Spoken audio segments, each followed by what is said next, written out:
So this is the start of Norton Conservation Commission regular scheduled meeting for January 26th, 2026. Members participating tonight are myself, Julian Kadish, Chair, Dan Pearson, Clerk, and we also have Mark Fernandez and Joe Corvallo. Director is John Thomas. He is on, and we also have our assistant Megan Harrop on Zoom as well. This is a meeting totally conducted over Zoom because of a recent substantial snowstorm, making an in-person option not possible. So, hang on, having some computer issues. There we go. So first item on the agenda tonight is minutes, which I think we do have enough members to do. Any comments on the minutes of January 12th? We had a full board for that meeting. And any questions, comments, revisions? If not, I can entertain a motion to approve the minutes as submitted. So moved. Second. Motion by Joe, seconded by Mark. Dan and Joe, how do you vote? Aye. Aye. And Mark? Aye. And I will throw in an aye. The motion carries. Next on the agenda is violations. Any new information about 181 West Main Street that we need to bring up? No, not right now. I know that they're working on getting some information they talked about at the last meeting, so I haven't received anything from them. And my understanding is that they're not here tonight, so that gives me an indication that they're going to need some more time. So we'll wait till next meeting. I'll try to get and coordinate with them in the meantime. All right.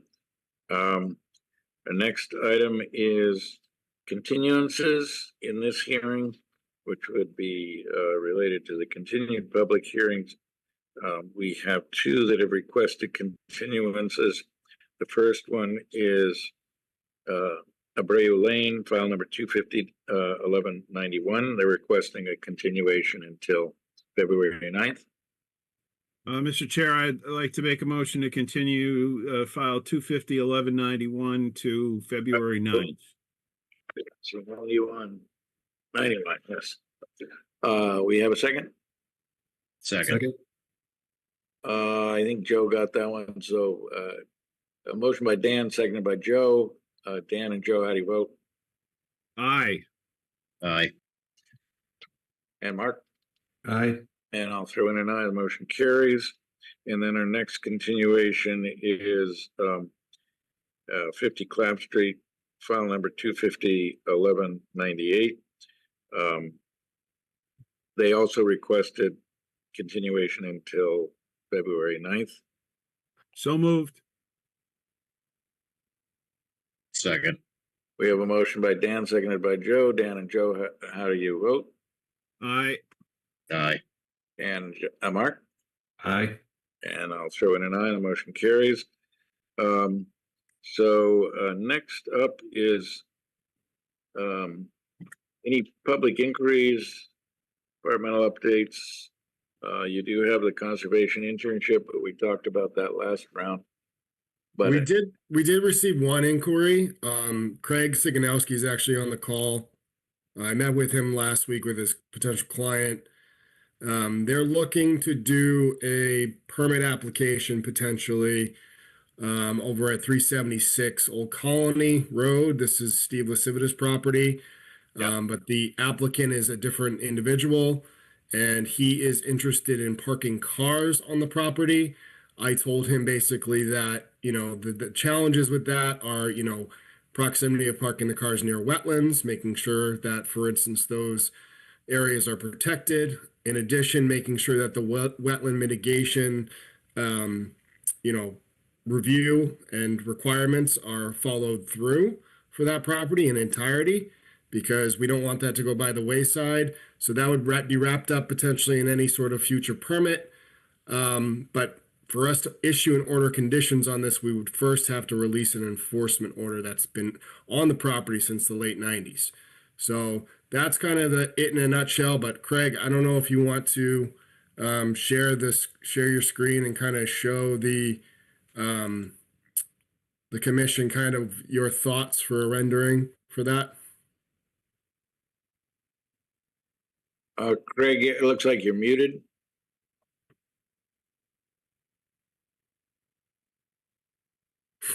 I see it now. Am I muted? No, Now, we hear you. No, we can hear you. So, okay, 376, I don't know if either Steve or Paul's, excuse me, Paul Simoes is a used car dealer out of Rhode Island, and he's looking to put used cars on this property. The existing buildings in the front over here, what is now a liquor store, and some used to be greenhouses. Some are still intact and in place. Currently, Steve uses it for his landscaping. So this is what they're looking to do. So it's not it's not parking like a parking lot where people come in and out. This is maybe stacking used cars on the lot. So the spaces are a little bit smaller. So these spaces over here are currently being used by the store. This is where the existing bins are for the landscaping in this general area, and this is what they're looking to do with cars. So you'd have 25 over here. Of course, we have the wetlands right along the property line here with a 25-foot buffer. We would propose either a post and rail fence or a row of boulders to keep people out of the 25-foot buffer, as well as the vernal pool that we have here, the existing replication that Steve did for the wetlands violation, and then the BVW along the northwest property line so the 25-foot buffer would be protected, and they would eventually, if this gets going, be looking to convert this building into some type of repair shop, which would not be for the general public. It would just be for the cars that are kept on the lot. So as John said, we'd have to have an O&M in place prior to the filing, as well as a post, what would happen afterwards, as far as, they're going to have attendants on site for used car sales. I believe there's a small office right in this corner of the existing building that is vacant at this time. That's where they would stay, so they'll have to set it up so that they can check the site on a daily basis for possible leaks and whatever else with the cars. But this is what he's hoping to do. Obviously, this whole area has previously been disturbed. It's pretty much flat. So 109 running around here. This is where we put the septic system for the existing store, so it's a little bit higher up. Supposedly that's all H20 loading and can handle cars on top of it. We need to confirm that. We met with the Board of Health agent the other day while we were talking to John. So he wants to see some confirmation that cars could be parked up here. So obviously we would move the landscaping bins, and that would be part of the notice of intent, would be to replace them further down the line outside the 25-foot buffer. That's a general idea of what they'd like to do. I don't know if Paul Simoes is on tonight, or, they knew about the meeting, so. all right, you ready for questions, Craig? Sure. Well, this activity is permitted by the Board of Selectmen, is that correct? Yeah, he would have to go for his used car lot license. he wanted to do this first to see if it was even a possibility. Well, I guess the question is, what is the higher bar? Is it getting the used car license, or is it getting this site up to standards for being sure there's no contamination of the adjoining wetlands? That I don't know the answer to. I've only worked on one other used car lot in town right down the road actually, but we weren't involved in the process of getting the license. They were taking over an existing site. So I don't know the answer to your question. Okay, I uh, hope Paul would be on tonight. He knew about the meeting, so yeah. obviously. And I guess the next question is, are all of these cars intended to be in running order and not in need of repair for leaks and stuff like that? Yeah, that when we met informally with John the other day, he did indicate that these cars would not, not need repair, but then again, he's also phase two would have a repair shop, but they bring in used cars and I would assume they would look them over in that shop and get them to the point where they can be put on the lot and ensure that they're not leaking, but that's why you'd have to have an O&M process and somebody would have to be able to check it on a daily basis. Yeah, and I remember Paul indicating that his plan first is to bring the cars in along the road, along Old Colony Road, and have them inspected by the attendants and the mechanics that are going to be basically taking a look at these cars. And then once they're basically confident that the cars are not going to propose or have any sort of potential issues with any leaks or whatnot, they would be moved back into areas that might be in more sensitive environmental areas like the buffer zone. So that's what he indicated to me. I would presume that's going to be in his O&M as part of the process because, that's what I would want him to do if that was the first step in trying to make sure that, for instance, there's going to be no leaks or any sort of hazardous spills or anything happening within our jurisdiction. Right, agreed. I have a couple questions here. Yeah, go ahead. Is any of this material going to be impervious surface in here? Is the thought process to that? The intention is they don't want to pave. Even if it's not pavement, is it going to be stone? What would the material be? But right now it's gravel and it's Right. The general route has been traveled oftentimes with trucks already. So I mean these areas are more or less just stripped of topsoil, but probably not traveled on. So we'd have to look into what would be the best. If it was me, I'd want pavement, but that's not what my client wants. Yeah. This, Is this site capable of doing any stormwater treatment on it? Because we're looking, there's a lot going on here. Well, again, that's why I would want pavement. It makes it easier. Keep it clean. this we get- this was once the site of 370 construction, is that correct? What was that? Oh, I do not know the answer to that. When we took it on, it was completely vacant. I don't remember what the previous building was. Okay.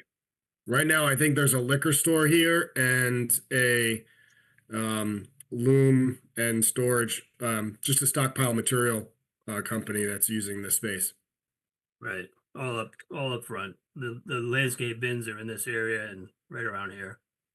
Even the way it's shown here, I mean, it doesn't look like they'll even be placed for snow storage. So, with what we're seeing in front of us, Yeah. you're trying to use every single inch of what's there without compensating anything else. Yep, that's why we wanted to come before you as an informal to see. Yeah, I agree with you. Saying we're gonna need to see what snow storage and and again, if it was me alone, I would say we need pavement and drainage system for leaks, but they obviously don't want to. If we get to that point, then we'll bring in. I would recommend bringing in JDE Civil, which I've been working with. They take on the full drainage study and so forth at that point. But client doesn't want to do that. So, But also this plan of trying to put, well, it's not 99 parking spots, but it's, if you remove, well, let's see, you're saying the 1 to 15 is not part of this. That goes to the existing store? yeah, there was currently, the entire front is existing pavement up until. Right. pretty much- But then they start with a new sequence, 1 to 99, Right, with the idea that they would presumably have as many as 99 used cars on this lot, which the way it's laid out is highly impractical.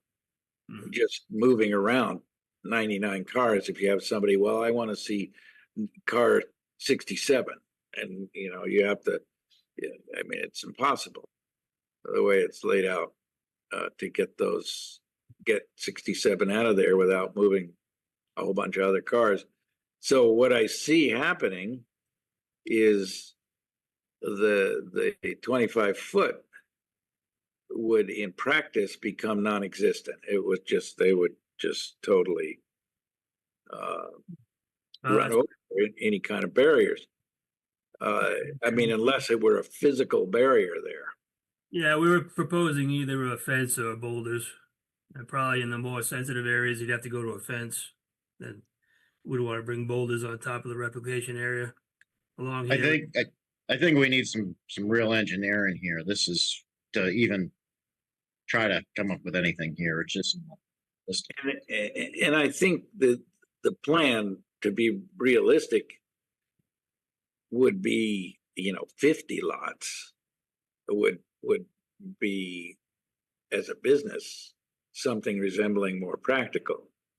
And 50 lots is a fairly large used car operation. So I think they kind of, I don't know what the thought was. Well, let's just throw spaghetti at the wall and see what sticks. I mean, that's kind of my response to this.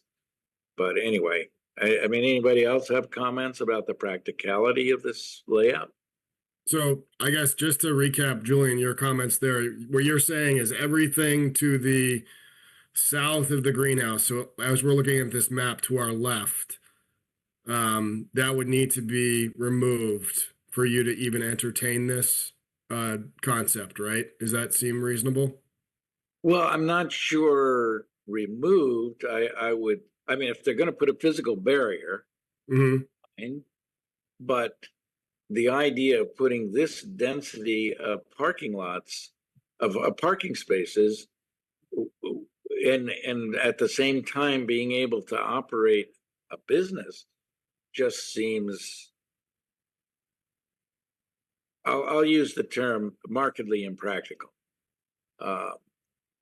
If you're going to have attendants trying to move around cars so that one can be examined and test driven and things like that,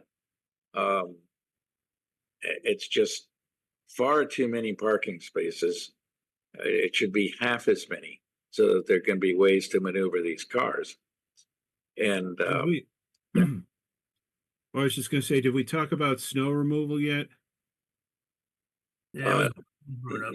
Joe did bring up the point of snow removal, Dan. So Okay, yes, sorry. that's something that's going to have to be. That's something that's going to be in with the permit application and their O&M. and the other thing is I don't see fire access all the way around this. As being a used car lot, the ability to get fire in here turned around. I mean, a fire truck can't turn around in here the way this is laid out. Then that's going to put them into our wetlands or potentially who knows where. It's just, yeah, I mean, why did they choose this site? This seems like you're trying to make any kind of business owner tear their hair out. Anyway, I'm All right. Well, I'd like to see stormwater in Yeah, here. I think Craig has received a lot. I don't want to get too more in on this, but I think Craig has definitely received a lot of feedback on this. So I would anticipate that Craig's going to go back to his client and let him know of the situation. And Craig, if you need me to send you over summary of some stuff too, just let me know. Okay. Okay, all right, thank you. Thank you. Yep. for your- Yep. All right, so that was public inquiries. And you were implying that your conservation internship is a plus and a positive. Any further comments you want to make about that? No, I think, we had about maybe an hour and a half conversation of just trying to understand what Kaya is looking basically to learn. And I'm gonna basically set up a program where Kaya can learn from what they're interested in. So that's what I'm gonna do. And part of it is understanding wetland science and how to delineate wetlands. And I basically said, well, get ready because we're gonna go do some winter investigations. So always fun. And when is this intern present in the office? Mondays and Wednesdays, not today though. Okay, But this upcoming Wednesday, he will be in the office. so it's all day or? And this is From about 10 to about, well, he has soccer practice, so 10 to about 2:30 ish. okay, and this is a Wheaton student, This is a Stonehill College student. Stonehill. Okay, Yes. all right, very good. And so I think we're ready to move on to Yes. continue public hearings. So we've taken care of our first one with a continuation. The next one is 93 King Philip Road, which was a restoration plan review. And as I understand it, we gathered all the information.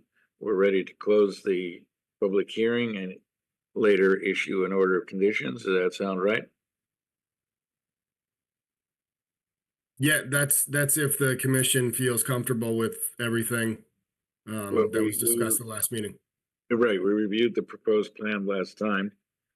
And I'm okay. Anybody have questions or comments before we proceed to an order, a motion? I would just ask the public if they have anything before we close. All right. So this is open for any public comment as it was the last hearing. Anybody have any questions who is on the Zoom meeting? And you can do that by either going to the reactions button and pressing the hand symbol, or you can just take your mic off mute and identify yourself and ask your question. But I don't hear anything or see anything, so I think we're ready for a motion to close. So moved.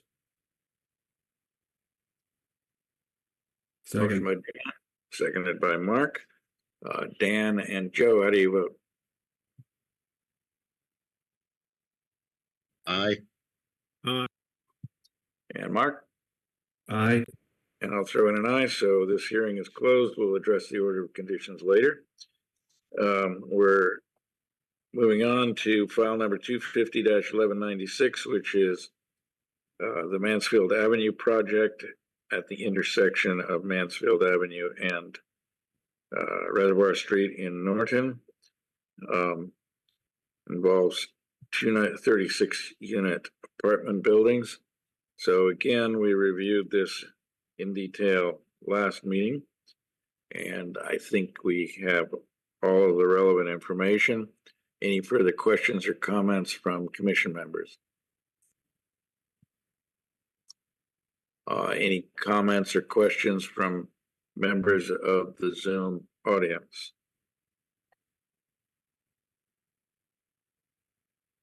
And if not, we can consider a motion to close the hearing for file number 250-1196.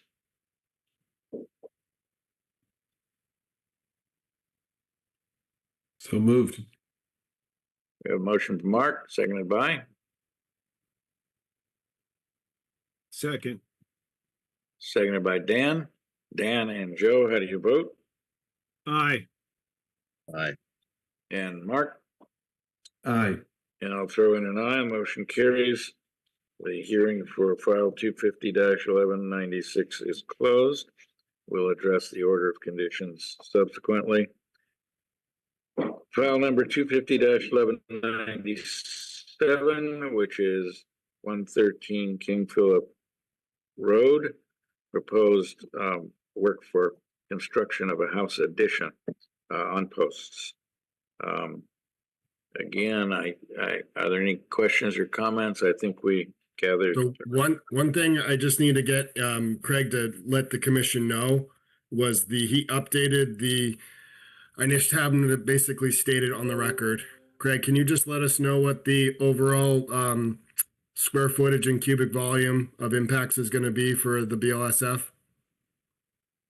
Sure. So we share screen. Yep. So they're 9 posts. We did the math on the actual columns. They're 4.7 cubic feet, total of 42.3, but then figuring that they're going to disturb while they dig. And then, so it's 144 square feet of disturbance. The cubic feet, like I said, 42.3, and then we're compensating 79.9 by regrading this area here. I can get at the plus button. Bring the contours in here. You have the driveway ends over here, so the 73.4, which is the floodplain level, and then the 74. Move the dry well outside, so it's not going to be within the floodplain area. So that's where we proposing the compensation. So in the findings, it has bordering land subject to flooding BLSF approximately XXX. So is that the 144 you were looking for, John? Or Yes, and I'll add when we issue an order for this one, it's my understanding we're going to. I will also update the cubic foot disturbance as well. I think I sent you an updated sheet. Yeah, I have it. I just wasn't in the office to read the plan. Sorry, Craig. all right, Not a problem. My client's on all right. today, so she got out of the snow. All right. So any further questions from anybody on the commission or anybody on the call? If not, I think we can consider a motion to close the hearing for 113 King Philip Road. That's file 250-1197. So moved. Motion by Joe and it's seconded by Mark. Dan and Joe, how do you vote? Aye. Aye. And Mark?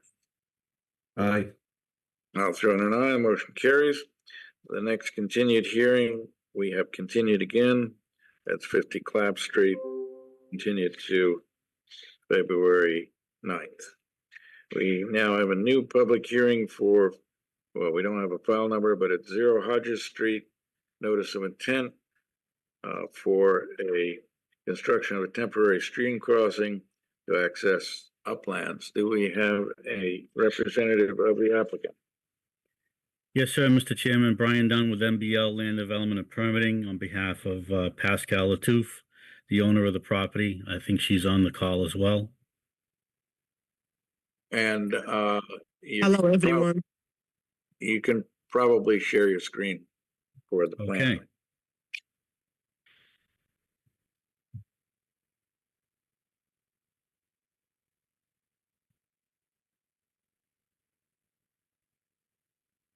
So we prepared a notice of intent for this temporary access, Mr. Chairman, members of the commission, a very detailed report. As you can see, hopefully you have a copy of that or we're given a copy of this application. As you know, this commission issued an ORAD for this property, and I can also share the plans too. but I just wanted to just quickly go over the application that we submitted so you can see what we submitted in detail. Describes the site conditions, the location, where the flood zone is, the ORAD issues on the resource areas for the wetlands, bank, and riverfront areas were approved back in August of 2025. And then a description of, what we're trying to do. Let me get to that plan. Hold on for a second. So,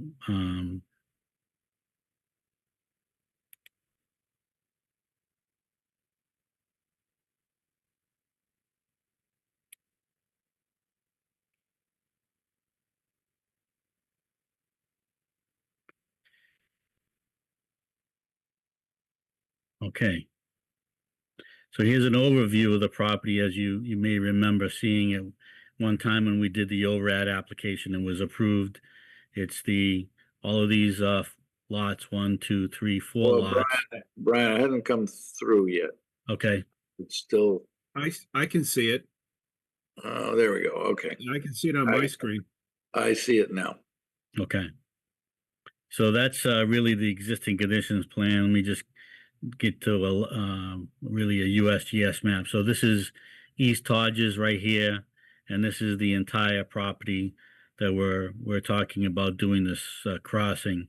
So and then we prepared a temporary crossing plan, and here's the ORAD plan that we just kind of regurgitated. Here's the vernal pool, and then here you can see here's the limits of the stream area here for the Meadow Brook.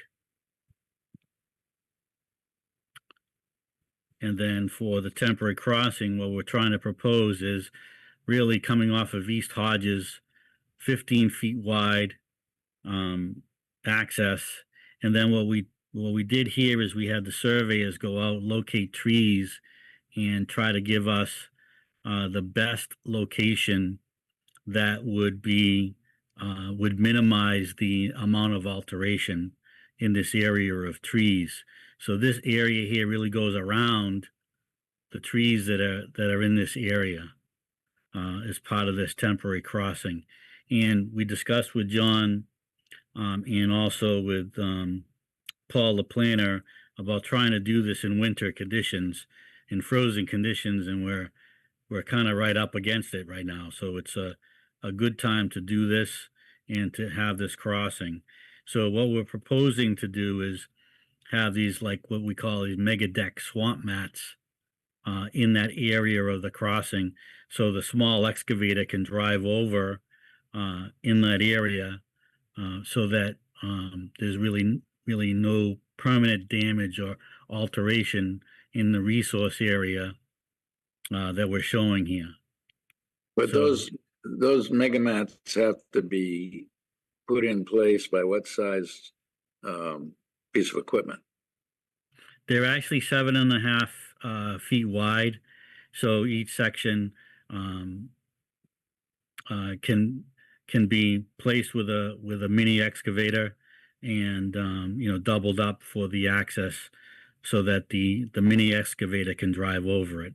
I think I said 15 feet wide, so each mat is 7.5 plus or minus. So it would be able to access the mat, go over it. And this is a plastic HDPE type of mat.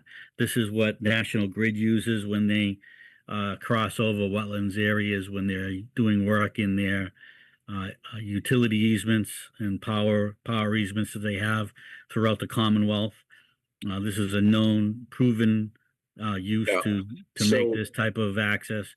And So then on what's either your- side of the mats, we also have, erosion control with the filter mitt, sedimentation, erosion control barrier that would be also installed as part of this temporary crossing. Yeah, you have angles there. I mean, a right angle at one point, and you're saying your mini excavator is small enough that in order to make that right angle turn, it would not come off the mat. No, I mean the mini excavators are, they're not as big as a regular excavator. So, or a backhoe. So, Brian, when you say mini excavator, can you give me an idea in 1,000 pounds? What size mini excavator are we talking? 10,000 pound Pascal, excavator? what's the size of the? 20,000 pound Hold excavator? on for a second. I'll give me a second. Pascal, what's the size of the machine that Charbel is going to use? Around 12,000.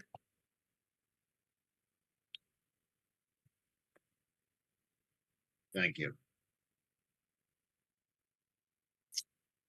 All right. Yeah, if I want to call it a mini excavator. It's like a Bobcat mini excavator. It's quite small. And so it has about an 8-foot reach on the back Yeah. of the bucket. Okay. Exactly. All right. So it's about the size of a small tractor with the backhoe on the back of it then.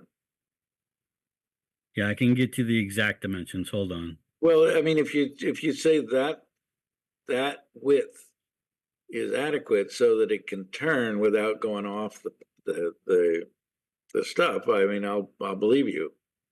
Yeah, the intent is for them not to drive over that. I mean, we're going to be on site when they're placing these mats. We're also going to be there when we're doing the perk tests. So the intent was, and what we did with this, this layout that you have is to show a layout that does not permanently disturb trees. So, we looked at this, made sure it was 15 feet wide, was adequate for that machine to go and maneuver, and they can go there and easily turn right and turn left. I mean, 15 feet is quite wide for this type of a machine. Yeah. Well, you're in some very iffy soils there. So if you go off that mat, you may, even though things are frozen in the wetland, it may not be adequately frozen, and you could lose the machine into the wetland and have a hell of a time getting it out. That's not our intent. I mean, if we had to make sure we'll make sure these stays on the mats. Yeah, if he wants to have a good day, Yeah. he would stay on the mat. Yep. So 15 feet should be wide enough for that machine. And like I said, if you look at closer to the plan, you see the red X's here. Those are the centerline stakes that the surveyors put in where the best crossing would be. And then we also took pictures of this crossing too, so that we had a really good idea of where this, temporary crossing was going to be. Okay. So this has been pretty well thought out. We just didn't, throw it on a plan and say that's where we want to cross. So it's been planned out specifically where we need to go. One quick one on these swamp mats. Are we pitch poling them, or are we using a swamp mat entirely along the way? So there's going to be a swamp mat that stays the entire time, or are we moving them in front, moving them as we track, or what's the operation plan for this? The intent would be to put all of these in place, leave them in place so that we can, because we're going to be out there for at least a week doing some tests, possibly. And you're sure you can dig a hole with this 10 to 12,000 pound machine? Yeah, not have to bring a bigger unless we run machine? into ledge, which I don't think we're going to, but. Well, what is the plan if we do that? Because, while we're well, here, Yeah, so if we're gonna run into refusal and we don't have 10 feet, then I can't put a septic system in. So we're gonna know that right away. That doesn't mean we need to have a bigger machine. So if we're running into refusal, we have to stop. If I can't get to 10 feet, then I can't site a septic system there. So it's if we limit you to a 12,000 pound machine on this site, you'll be happy. yeah, that's the intent. That's what I said with mini excavator. Yes, sir. Well, I think, best to use the weight of the machine versus saying a mini, because they're, very different.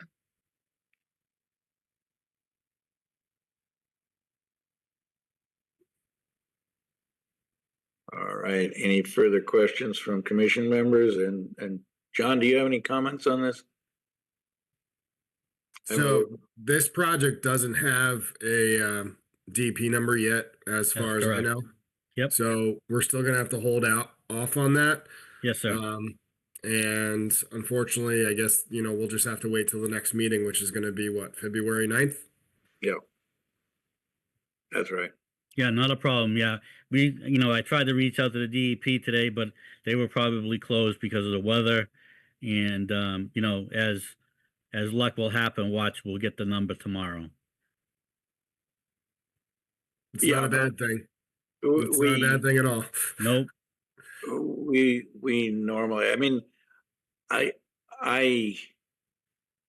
want to be sure your machine doesn't have a problem on these mats. So as long as you're, the people who know these.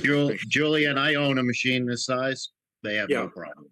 They have no problem on that Okay. whatsoever.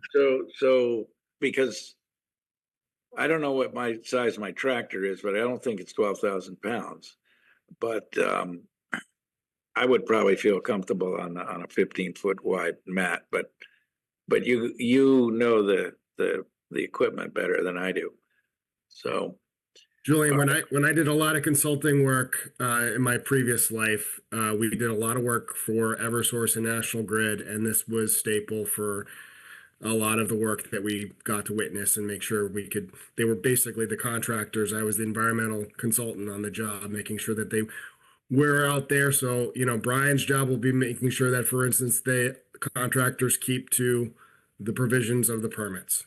So, yeah, all right, as long as everybody's comfortable with the mechanics, because you get a machine in a swamp, it's a hell of a mess. Yeah, understood. The intent, Mr. Chairman and members of the commission, is for the machine to stay on the mats. All right. So any further questions from commission members? If not, any questions from members of the audience?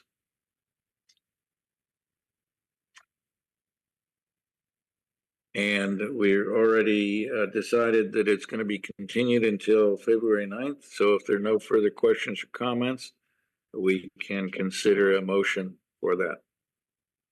Well, hang on here. You're continuing it, but so you're. We don't have a number.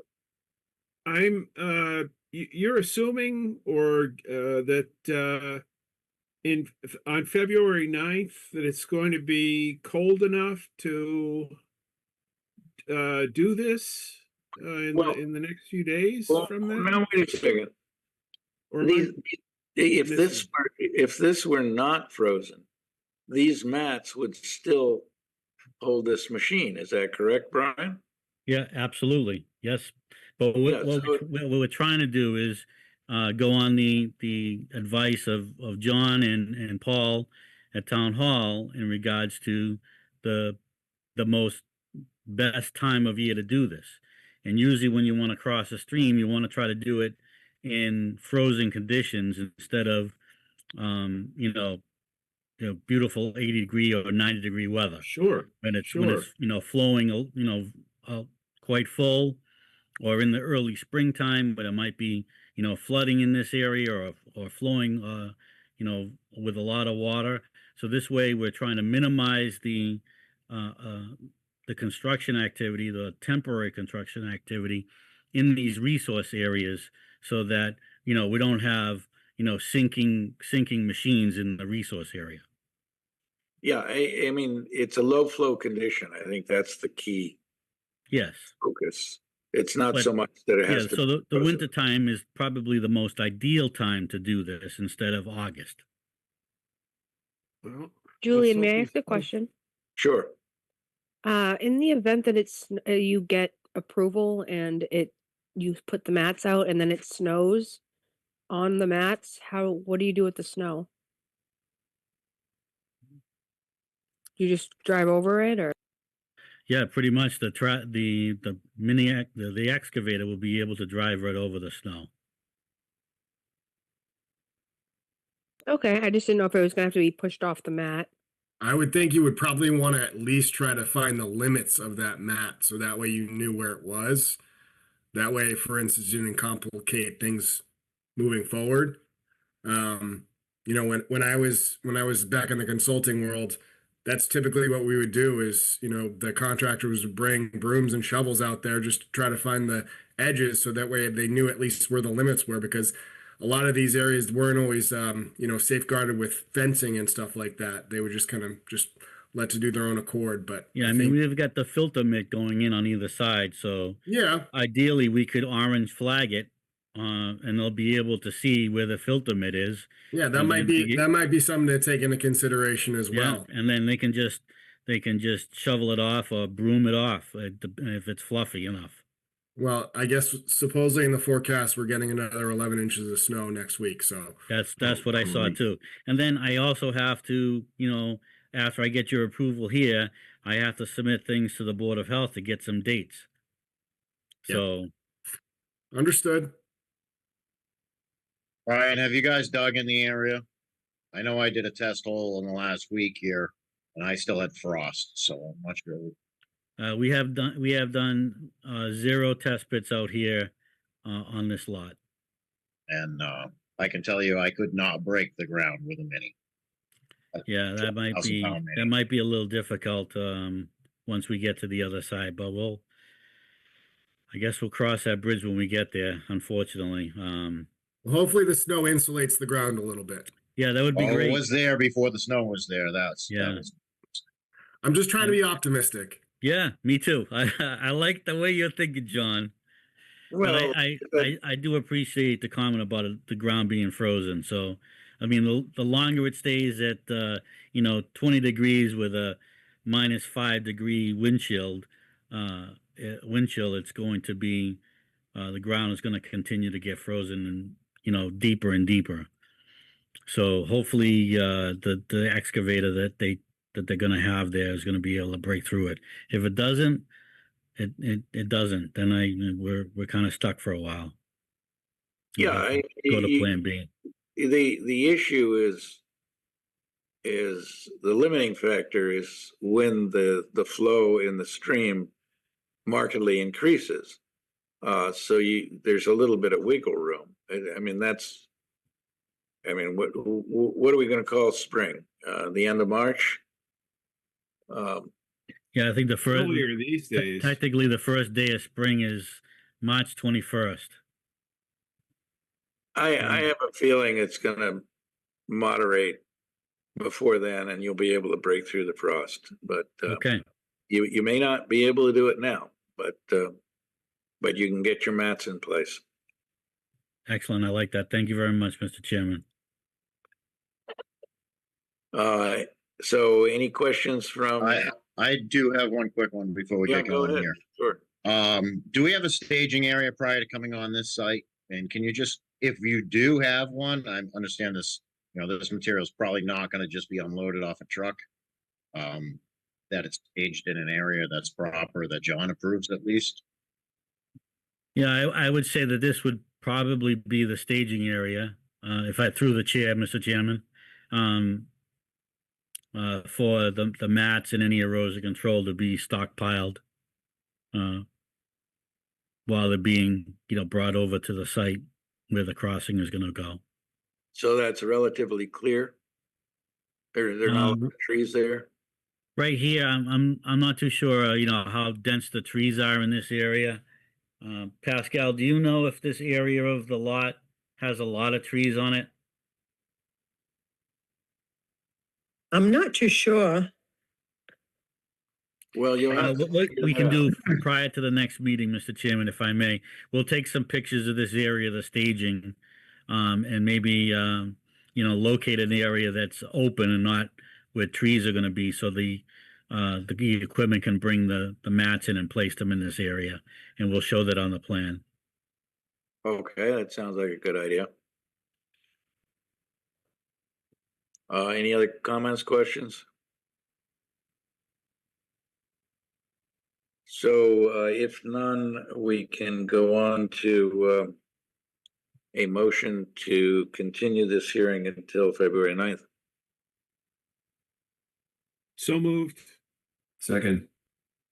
Motion by Dan, seconded by Mark. So, Dan and Joe, how do you vote?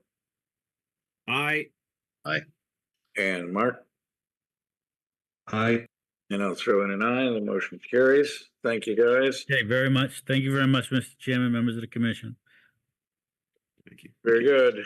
I know.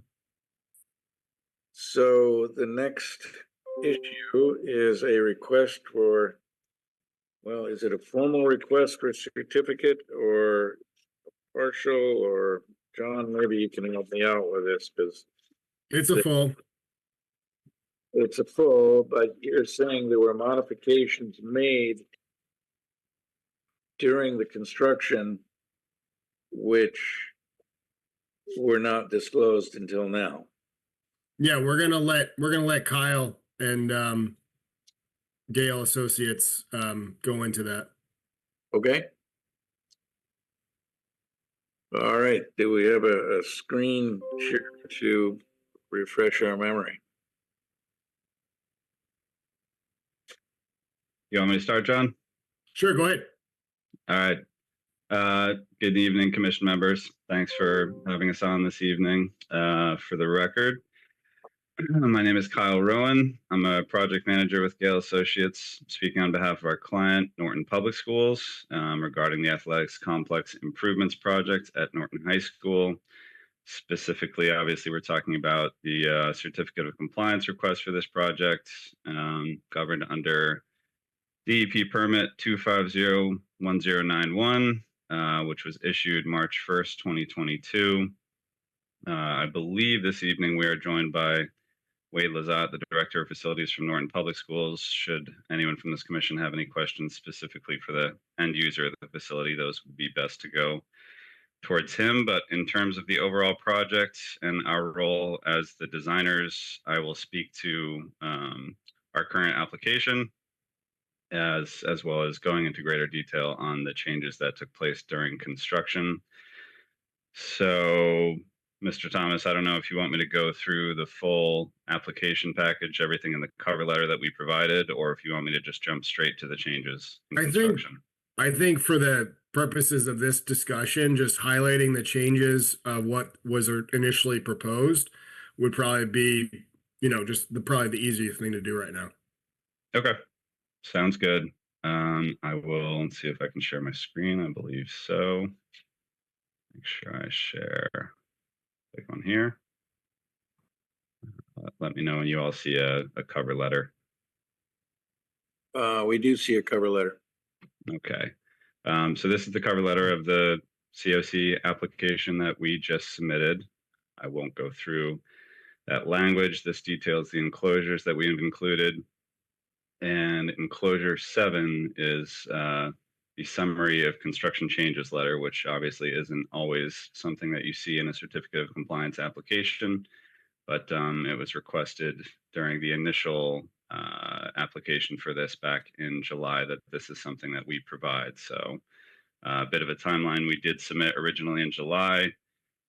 We did not have a summary of these changes in construction, and in addition to that, the as-built that had been provided by the general contractor, understandably and agreeably, was not quite up to standards. So in the meantime, we went out and we got an updated as-built from the general contractor that's included in this package. It is Gale's opinion that that plan does meet the requirements, the typical standards of a post-construction as-built.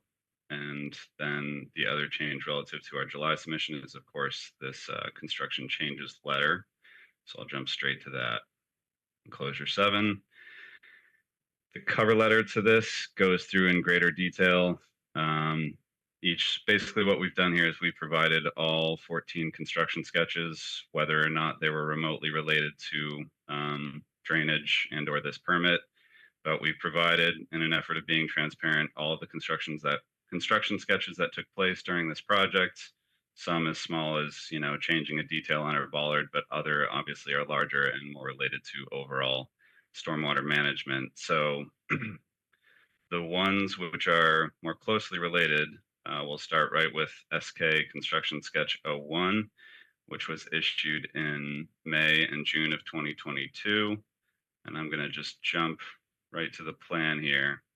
So this was the most significant change that occurred on this site.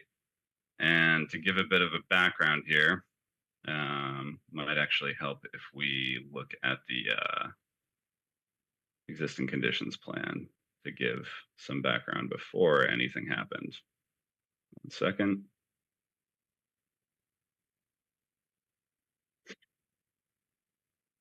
Trying to zoom in, but I don't think my computer likes being on Zoom while also sharing things. All right. So to give you a sense of the site, there was an existing track and natural grass field at this facility.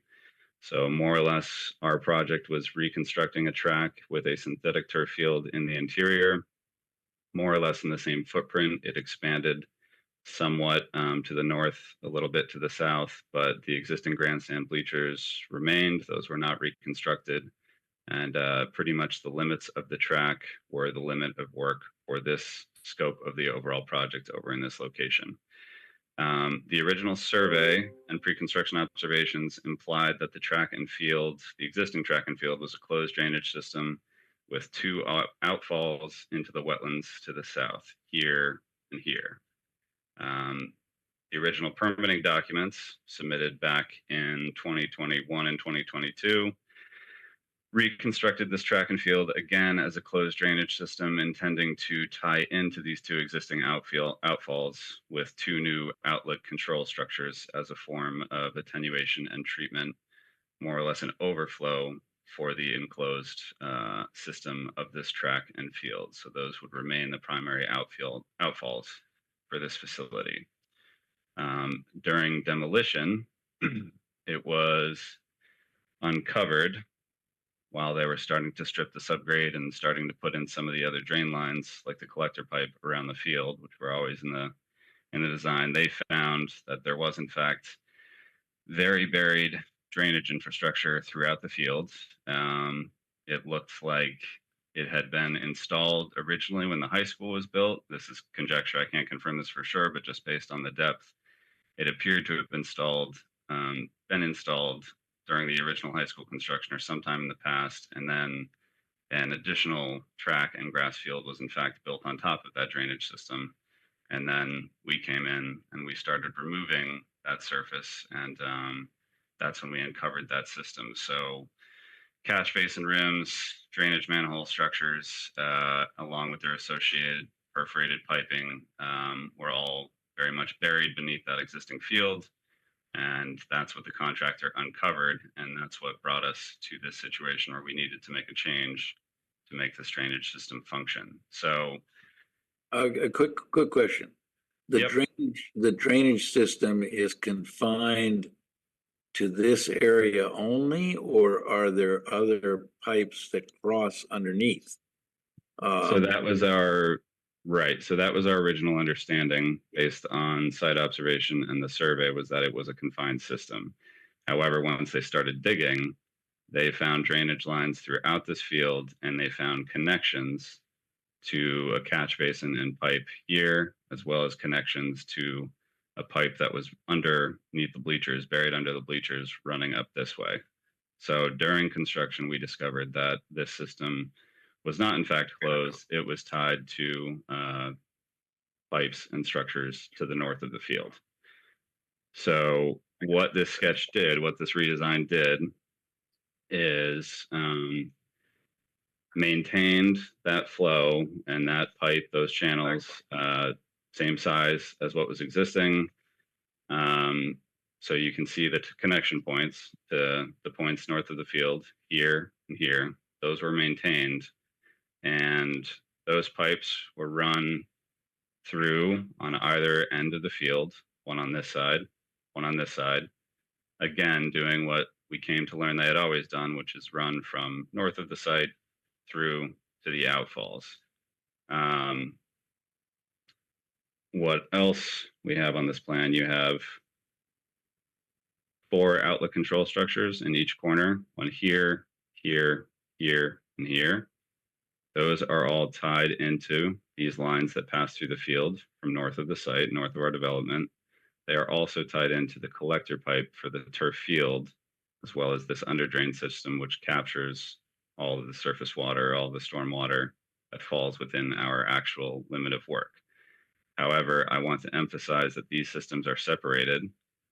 We permitted our area of development as a closed system, and it is our opinion that we maintained that closed system by way of these outlet control structures, which more or less separate the two systems, except in the event of high capacity. So there are risers in all four of these outlet control structures, and those more or less serve as a barrier to keep stormwater from this field from exiting those outflows unless in the event of a designed surcharge. So long story short, the existing drain lines that run through here and the stormwater that passed through the field for construction, that we reconstructed with all new piping. And the field that we permitted, we constructed again as a closed system. It is tied into those same outfalls as originally permitted. The real difference is we have this pass through that we were unaware of until we broke ground. And it's a little hard to describe. Hopefully that clears the air a little bit, but feel free to ask as many questions. Well, as you like. I'm puzzled as to why this new finding wasn't just, phone up John and say, hey, we have an unexpected problem. And I mean, we're here to share the solution. It's just, we're part of the regulatory process. So it kind of puts us in a spot where all of a sudden, oh, surprise, the project is now different. Please issue an order of certificate, a certificate of compliance.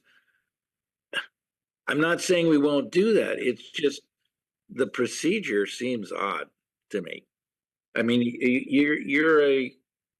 your company is a professional project manager, is that correct? Or you're kind of we're designers. Yep.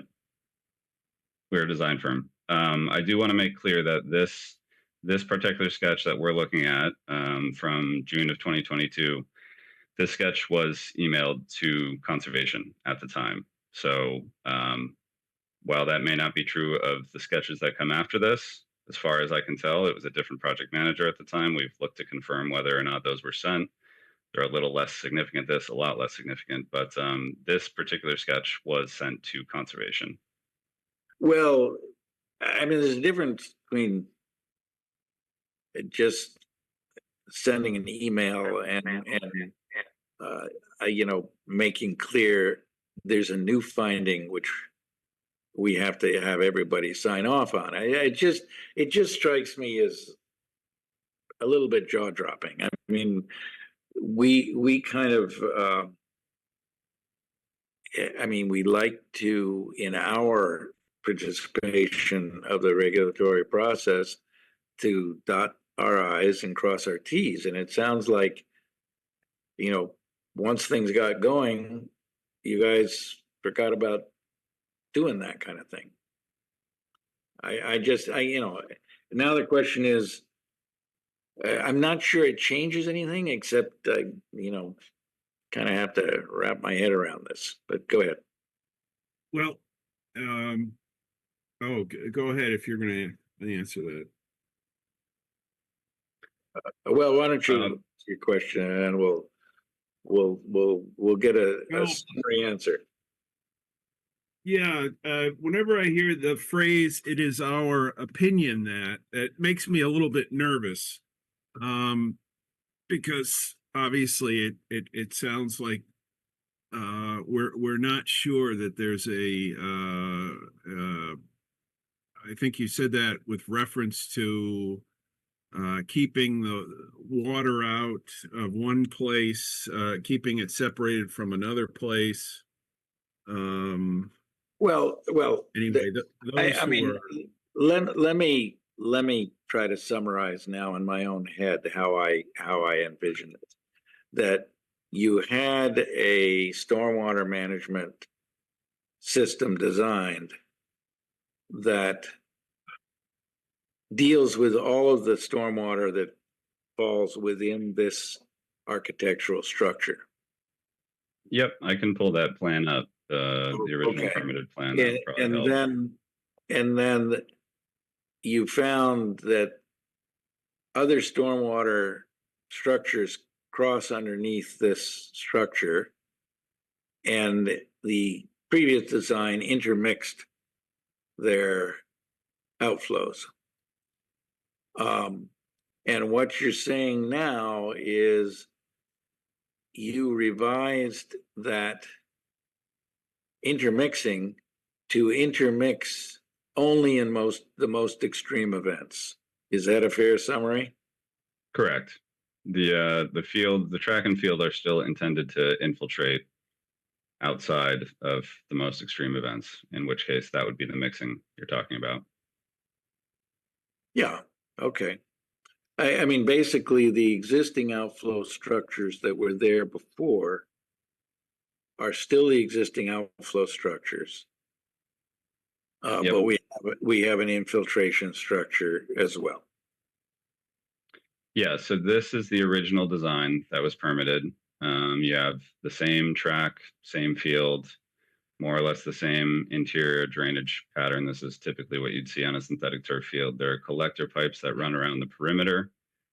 Those collect water from these flat panel drains, as well as water that runs into the trench drain around the track.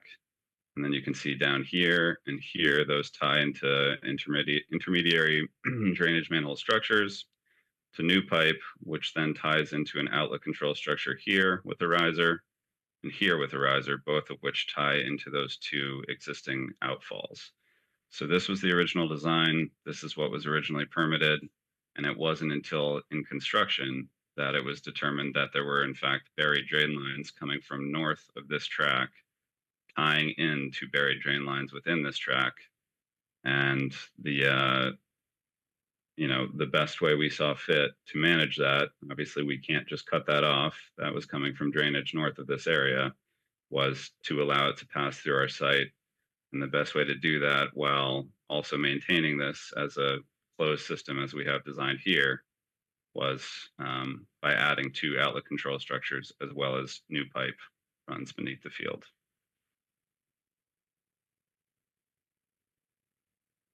All right. So the original infiltration and stormwater management system was installed as designed. Is that correct? Pretty much everything you see here was installed as designed. What changed is these two outlet control structures moved up to here and here. We reconstructed these outfalls, which were very much failing. This is one of them before construction here. So rusted 12-inch corrugated pipe. Those were reconstructed in kind with the same exact outfall locations. And those pipes were then run to these outlet control structures.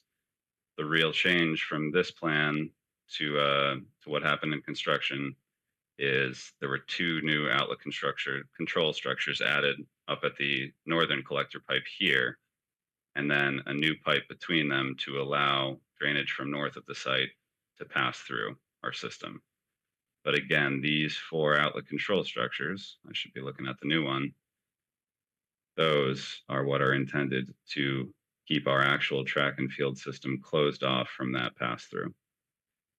How are we supposed to know as a board that the calculation, when now combining the two, are correctly sized? If you didn't know what was underneath prior, and then we add this amount that is known on top, how do we know that we haven't created a secondary problem here?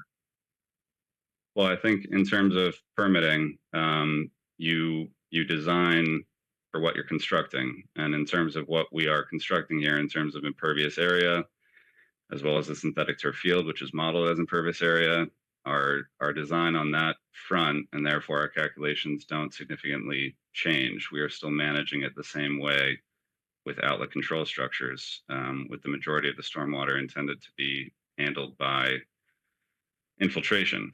The difference is when this was permitted, we didn't know there were there were 2 lines running beneath the field, and No, but I think what Joe is referring to is you have unknown flow coming from, what is it, north of the site Mhm.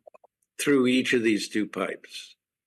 And, during it, and I assume you didn't do calculations of the catchment area of those 2 inflow pipes. And so now you have, during a high rain event, you have unknown flow coming into this pipe that runs, these 2 pipes that run underneath your field. And then you're expecting the overflow from your infiltration system to also go into those pipes, and at the same time. And yet you in the high rain event, you don't know what the flow is going through those pipes. So you may have a flooding situation. Now, during a high rain event, is the track going to be used? No, presumably, until the water goes down. But you may have a situation where the field now will flood. I would like to point out this field has been installed since November of 2022. We are not aware of any flooding issues taking place on this field whatsoever in that time, which is just over 3 years now. And I fully understand the point that's being made there. I think it's important to convey that there was an existing track and natural grass field in this same footprint, more or less, before this project was designed and constructed. The watershed catchment area has not changed. That track and field, as well as the areas that we now know are connected through lines to the north, those catchments areas remain the same, and that stormwater and flow pattern remains more or less the same. I would The make the infiltration case- has changed. Yeah, I mean, this is I understand that what you're saying is it's probably going to work. You know what? One of the things that I mean, I've been on the commission now for 45 years, and one of the things I would am proud to say is that with all of the careful design work that has been done with all of the projects that I've seen go by, we only had one problem in town. So in all of those projects, we're successful because we had good data and good calculations that were done before, and that, you know, the systems were designed to adequately deal with weather conditions. Now it's kind of like, not only is it a big project, but it's a project that the town owns, and we're saying, well, we think it's going to work, and it's kind of makes me, and you're right, it may work. It's just we don't know that now. For sure, or it may work well enough almost all of the time. And it just, you know, it would have been so good in 22 to say, this is the problem we got to deal with. And then we just said, well, can you make some more calculations so that we know the combined flows will be adequate, that the sizing of the pipe will be adequate. And you're saying nothing has changed up there, but on this field, things are different. I don't know. It's just, John, do you want to make any comments about this? No, I mean, I think I will speak since I am a town employee, I will speak like this, is that typically on projects, what happens is that if there is a change to stormwater, the plans get revised and that applicant comes in front of the commission and they bring in drainage calculations. They bring in basically everything to document that the work has been done per the stormwater standards. Now, I can ask Kyle and his team of experts, is that, did you guys do all that information? Did you guys follow all the necessary standards to document all that? That way, for instance, it could be, provided to confirm that this meets all the standards of the, stormwater handbook. Are you asking me that? That's the question. Okay. Yeah, so this was not designed in a vacuum on a whim or in the hopes that it would work. This was designed by professional engineers with the full intent of working and meeting the requirements of Norton's bylaws and the stormwater handbook. I can understand where this commission is coming from with respect to this information not being provided. However, I do have to point out once again, this was, I believe, sent over to the conservation department by the project manager at the time in June 2022 when this sketch was issued. I do not believe You from said that it was correspondence. was it emailed to me? It was. Was it sent hard copy? I don't know for sure about that, but I know that Because this if it PDF wasn't was sent emailed. hard copy, the email probably bounced back because we can't receive files which are larger than 15 megabytes. So that's probably the challenge. We got a response from you at the time, which was on June 1st. Okay. It says, thank you for the proposed plan changes for the stormwater component redesign. Please ensure that the minor modification conforms to the approved stormwater design flow and runoff rates.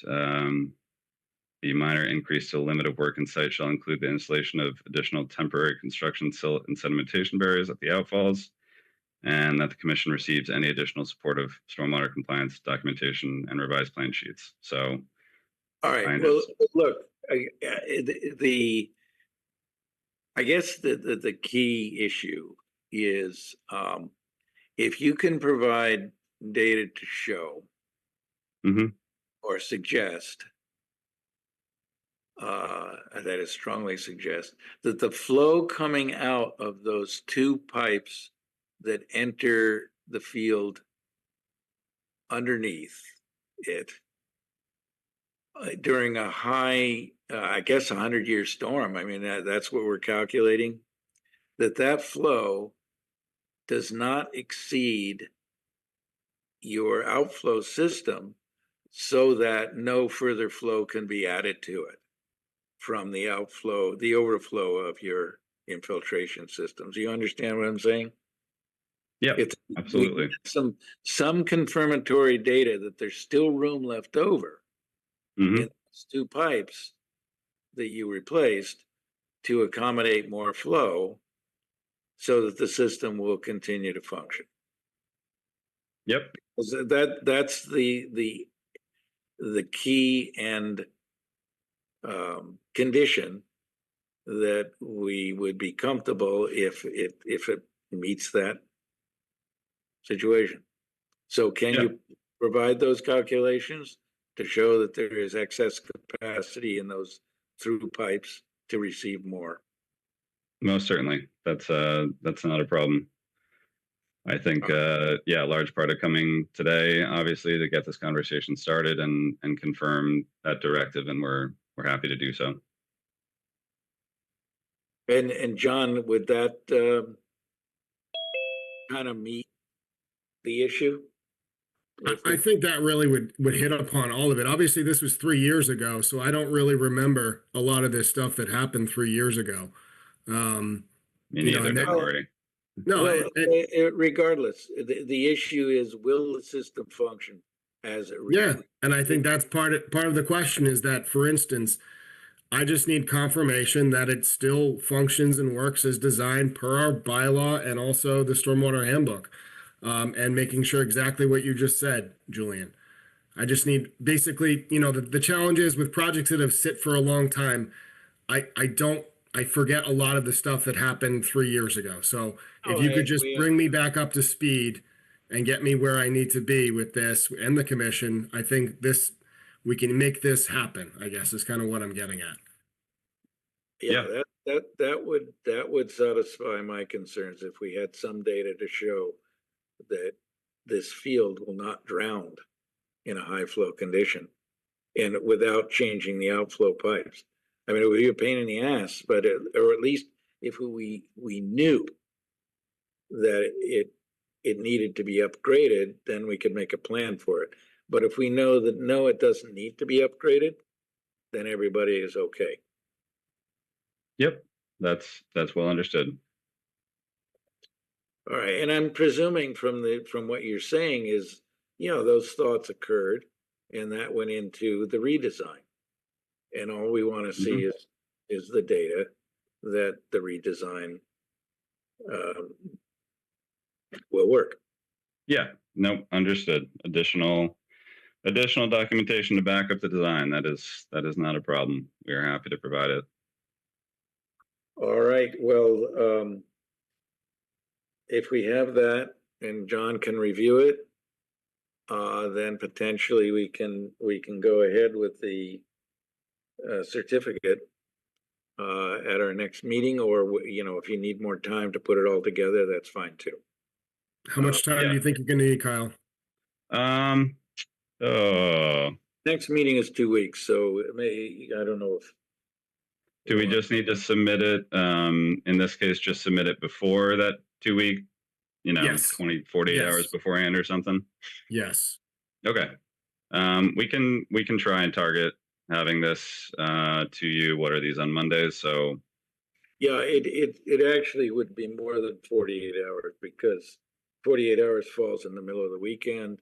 Friday is a short day, so 2 business days. I mean, sorry. yeah. So Okay. anyway, worst case scenario, you can push it forward to the next meeting, which is well, we have Are there more amendments here, Kyle? Yeah, I can go through them quickly. So I think long story I think that one was the major one though, right? If I'm not mistaken. pretty much. So this is the one that really, yeah, that's the major one. I'll flip through them briefly. This here, again, we just wanted to provide everything that happened in construction. This is just a relocation of the discus pad from here down to here. There's a small drainage pipe that is not new. It doesn't change the calcs. This pipe would have been here when it was over there. It just flips to the other side. Let's see. Next, just reconstructing the existing chain link fence, just a scope gap there. So adding that to the plans. Let's see. So this one, it's in line with that SK01. As we said, we discovered buried drainage under this field and north of the field. The contractor, so we discovered a buried drain line here. The contractor followed it back.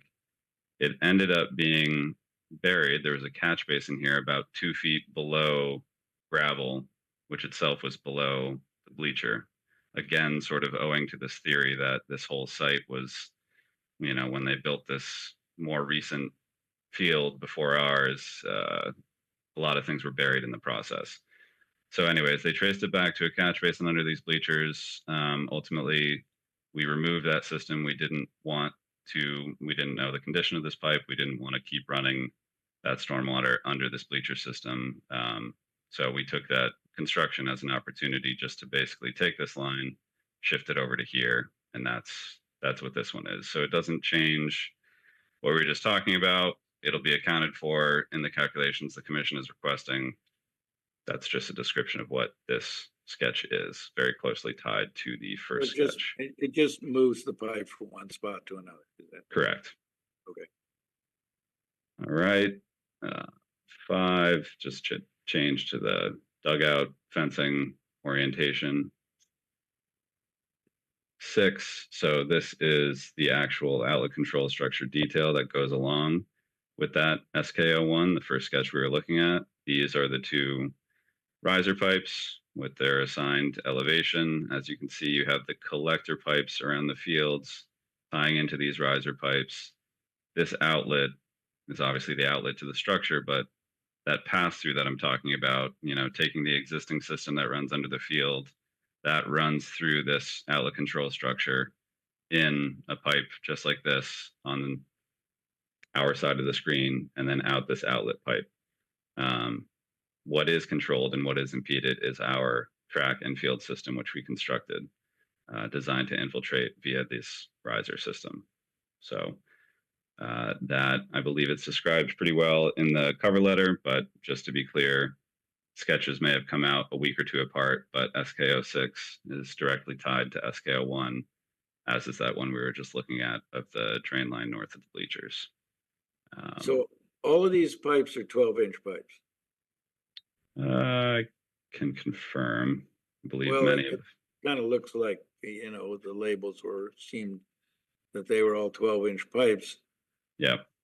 And I guess that's the question, is what the flow in a high rain event, in those two 12-inch pipes that approach the field, what it would be, and whether it can accommodate more flow, and how much more flow would occur off the new field or out of the new field.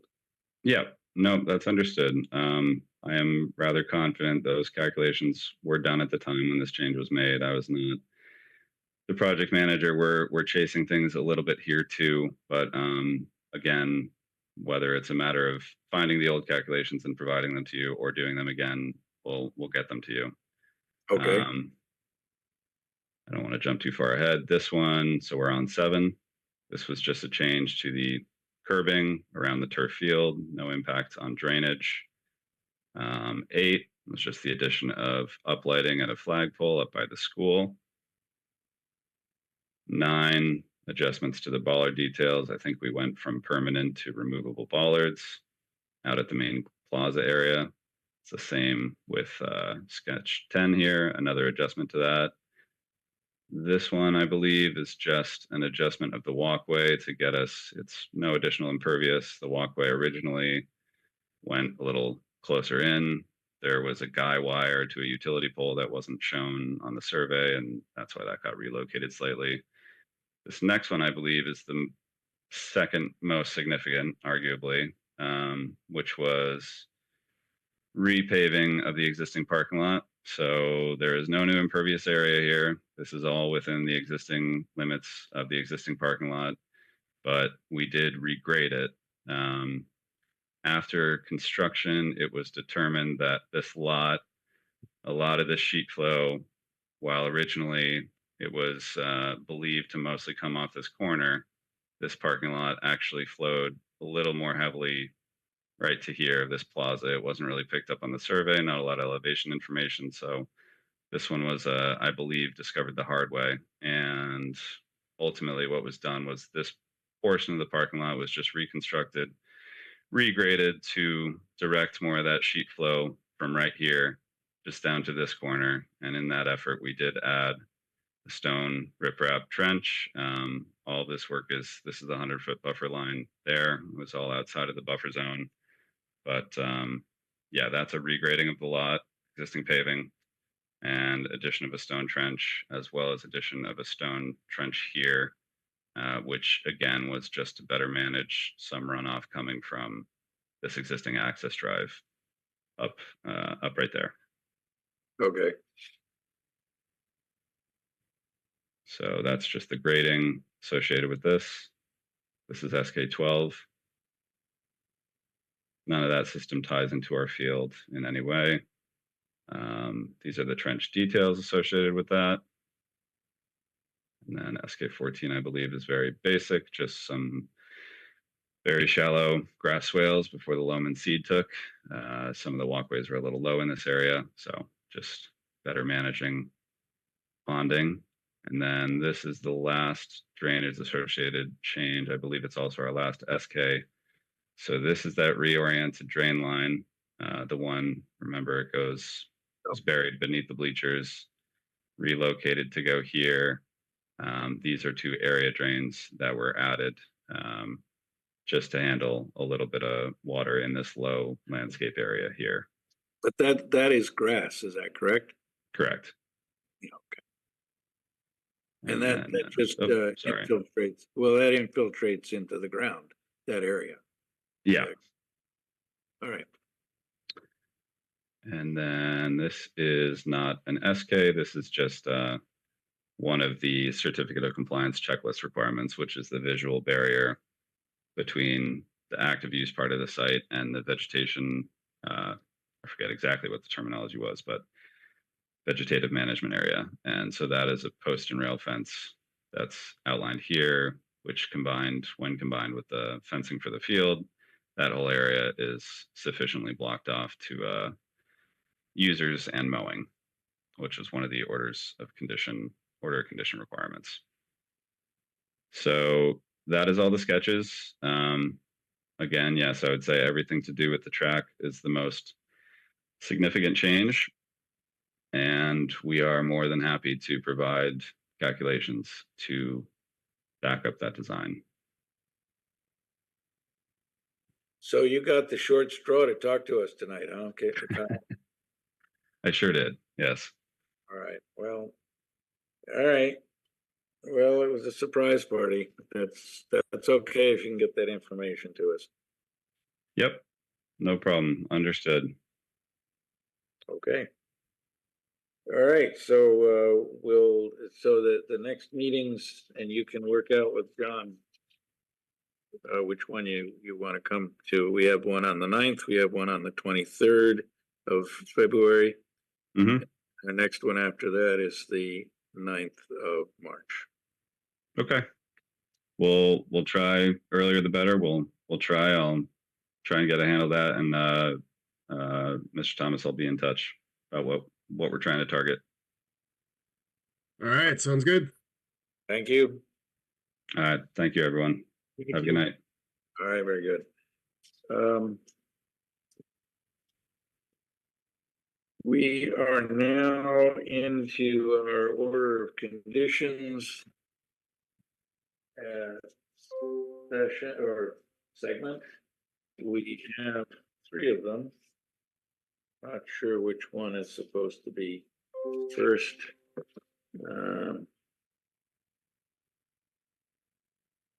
Well, 93 King Philip Road comes up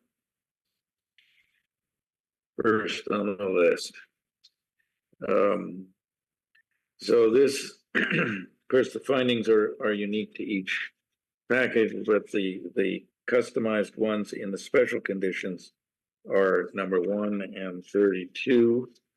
And they're pretty, I mean, these are almost boilerplate as well. Proof of payment, proof of recording, Mass DEP, sign installed and posted near the roadway. So this was in the prior to construction.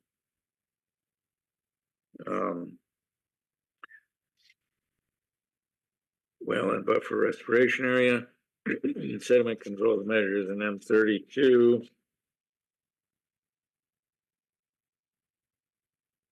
Upon completion, these are almost boilerplate, are they not, John? It's like, even though they're in yellow? Well, they're boilerplate for wetland restoration projects, yes. Okay. Yeah, all right. Well, anyway, anybody have any questions about this set of conditions as submitted?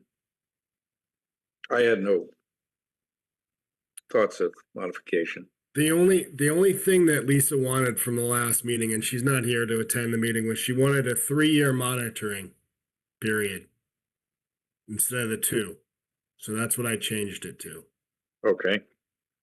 based on her counsel. So Yeah, well, if it works, it'll work, and the 3-year monitoring won't make a difference. and I think it was more so with making sure that the core logs take for the embankment. Yeah.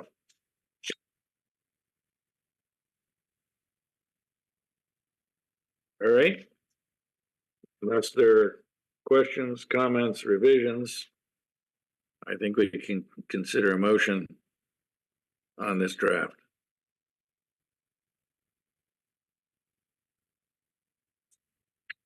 So moved. Second. So we have a motion by Dan, seconded by Mark. Joe and Mark, how do you vote? Aye. Aye. Dan? Oh, Dan, oh, maybe Aye. not frozen.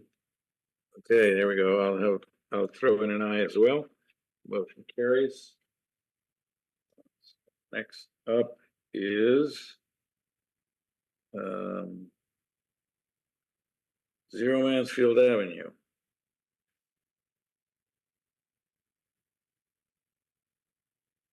File number 250-1196. Again, unfortunately, John, when you put a different color, I can't read it when it's printed. But I did, or at least unless I have more light. But the special conditions 1B, construction sequencing, copy of the SWIP, memorandum from the contractor for construction sequencing, and the final overall site operation and management plan. Is that all Yeah, right? those were the conditions in green that I sent you an email about. So those ones that you just listed. Yeah. So I will just highlight stuff and just refer to the number designation from now on. Well, I think if it were, on my printer, if it was in pink, maybe I could see it, but that's all right. I was able to read it on the screen. And then 37 is also customized for this project, post-construction. Refers to stabilization of everything, remove sediment controls, install conservation markers, submit electronic copies of the SWIP, submit a completed request for a certificate of compliance, etc. As built, submit a letter from the registered professional engineer. But all the others are what we always issue. Any comments or questions about the second iteration of the orders of conditions for this project?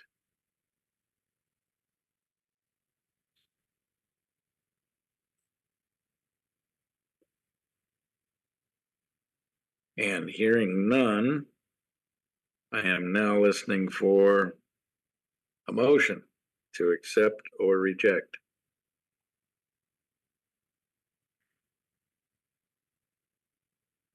I'll make a motion to approve the order of conditions for file number 250-1196. Second. Motion made by Mark, seconded by Joe. Joe and Mark, how do you vote? Aye. Aye. Dan, you're eager. How do you vote? Aye. And I'll throw in an eye. The motion carries. Last one is file number 250-1197, 113 King Philip Road. We did fill in the 144 in 1D. And again, it's 1 and 37 that have been customized.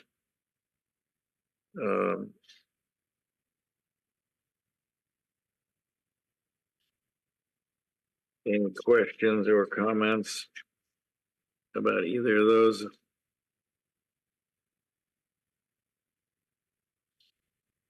Or anything else in the middle?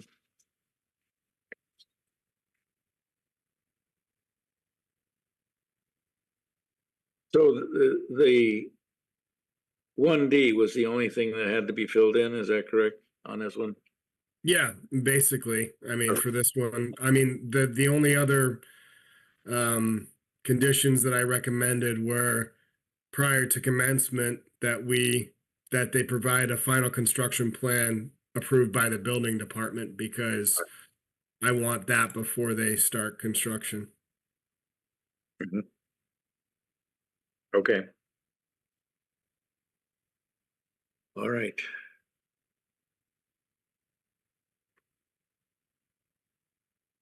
Peter, you're sticking it out to the bitter end, huh? Motion to, That's right. All right, we have a motion to approve from Joe. motion to approve order 250-1197. Second. Motion by Joe, seconded by Mark. Joe and Mark, how do you vote? Aye. Aye. And Dan? Aye. And I'll throw in an aye, the motion carries. So I think unless there are any further comments, that we're in position for a motion to adjourn. So moved. Second. Motion by Dan, seconded by Joe. Joe and Mark, how do you vote? Aye. And Dan? Aye. And I'll throw in an aye. Thank you, What's the everybody. mayor think? Night, everybody. Good night, Julian and Joe and